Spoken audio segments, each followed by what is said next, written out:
Good morning बच्चों। हम लोग अजंता पाठ का अध्ययन कर रहे थे, जिसके लेखक हैं भगवत शरण उपाध्याय जी।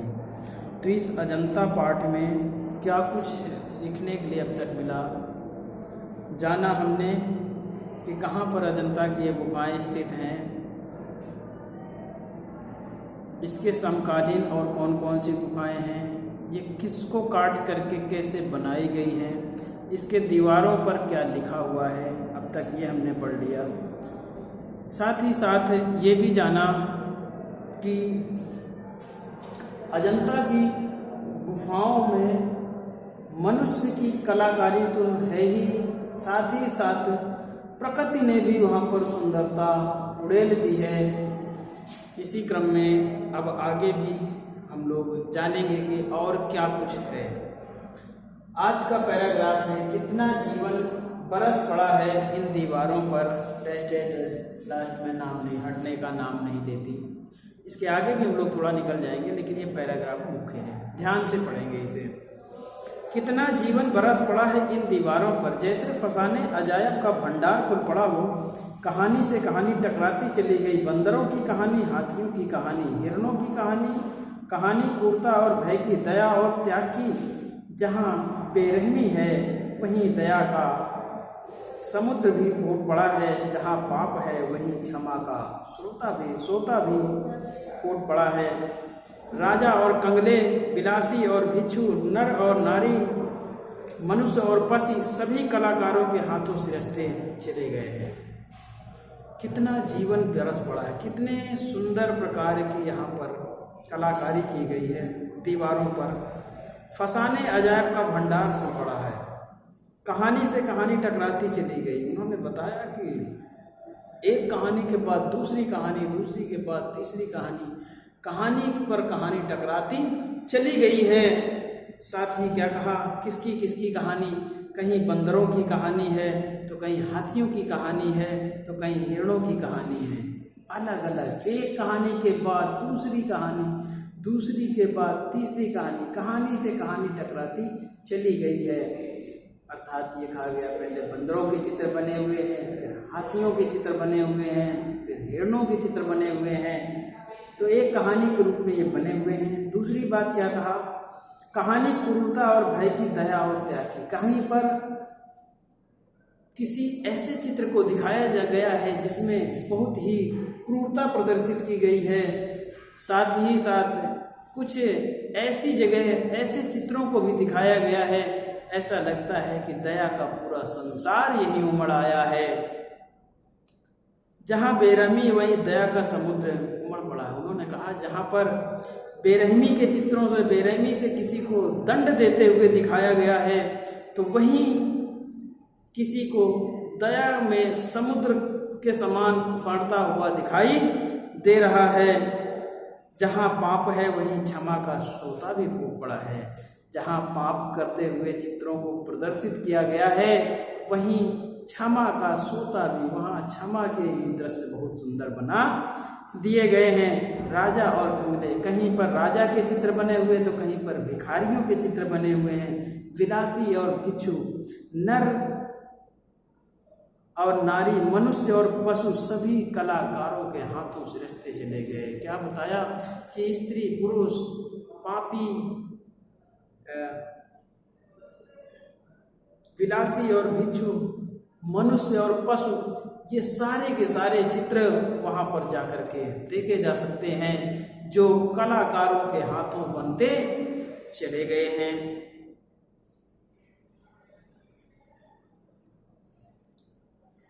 आगे, हैवान की हैवानी को इंसान की इंसानियत से कैसे जीता जा सकता है, कोई अजंता में जाकर के देखे। लिखा कहता है, कोई हैवान व्यक्ति कितनी हैवानियत तक उतर सकता है, या ऐसे हैवान व्यक्ति को कैसे इंसानियत के द्वारा, मनुष्यता के द्वारा जीता जा सकता है।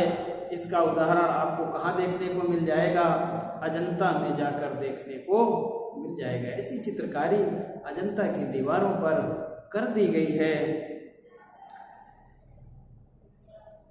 बुद्ध का जीवन हजार धाराओं से होकर बहता है। और क्या है, वहाँ पर महात्मा बुद्ध के तो इतने चित्र अंकित किए गए हैं, इतने प्रकार से बनाए गए हैं कि उनकी संख्या हजारों में है।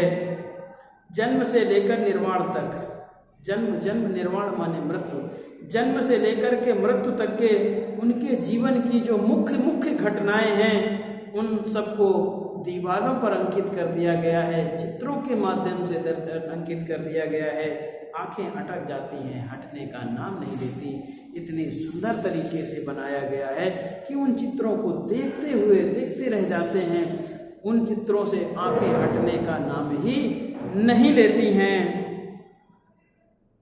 महात्मा बुद्ध, आप लोग जानते होंगे महात्मा बुद्ध के बारे में, लाइट ऑफ एशिया कहा जाता है उन्हें। महात्मा बुद्ध राजा के यहाँ जन्म हुआ था, लेकिन उन्होंने 4 दृश्य देख करके उनका जीवन परिवर्तित हुआ। घर गृह त्याग, पत्नी बच्चे सबको त्याग दिया, तपस्या में लीन रहे। तब काफ़ी दिनों बाद, कई वर्षों की तपस्या के बाद उन्हें ज्ञान की प्राप्ति हुई, तब महात्मा बुद्ध कहलाए। उन्होंने बौद्ध धर्म का प्रचार किया। इसीलिए उनके जीवन की जुड़ी हुई जितनी भी बातें हैं वो सारी बातें वहाँ पर अजंता की दीवारों में चित्रों के माध्यम से सजा दी गई हैं।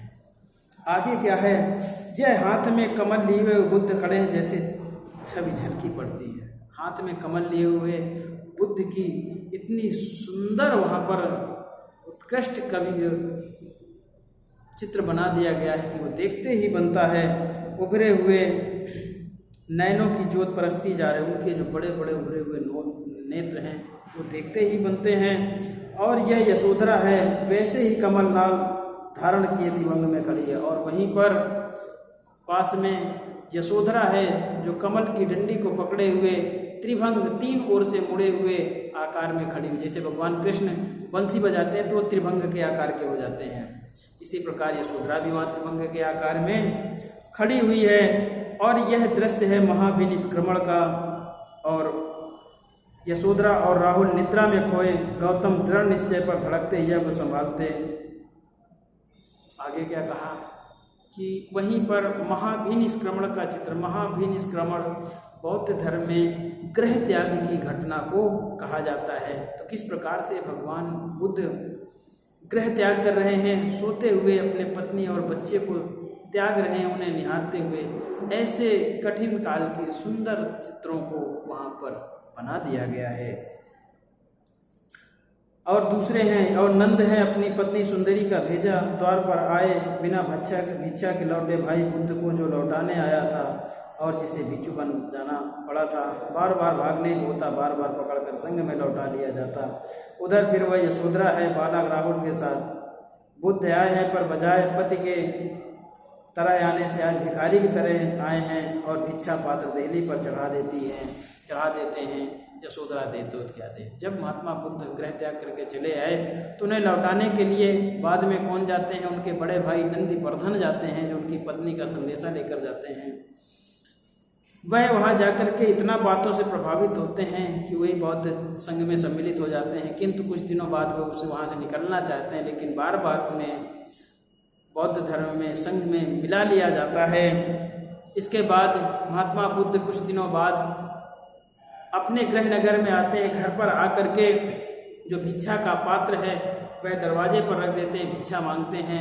यशोधरा के पास बड़ी विषम स्थिति है कि आज उसका पति रूप में नहीं बल्कि एक भिक्षु के रूप में आया है। वह अपने भिक्षु के रूप में आए हुए पति को ऐसी कौन सी चीज दें, विचार करती हैं। आज उनका स्वामी जो उनका पति है वो भिखारी बनकर आया है। यशोधरा चाहती हैं मैं अपने पति को कौन सी ऐसी चीज है जो दे डालूं।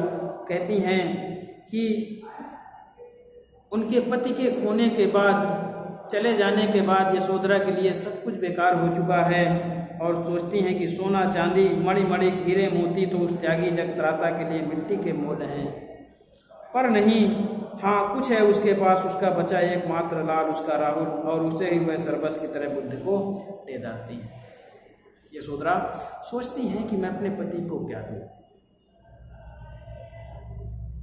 और आज खुद के पास भी कुछ नहीं, क्योंकि जिसका पति ही छोड़कर चला जाए वो उसके लिए विषम स्थितियाँ होती हैं। बाकी संसारिक सुख देने वाली चीज़ें सब बेकार सी तुच्छ सी हो जाती हैं।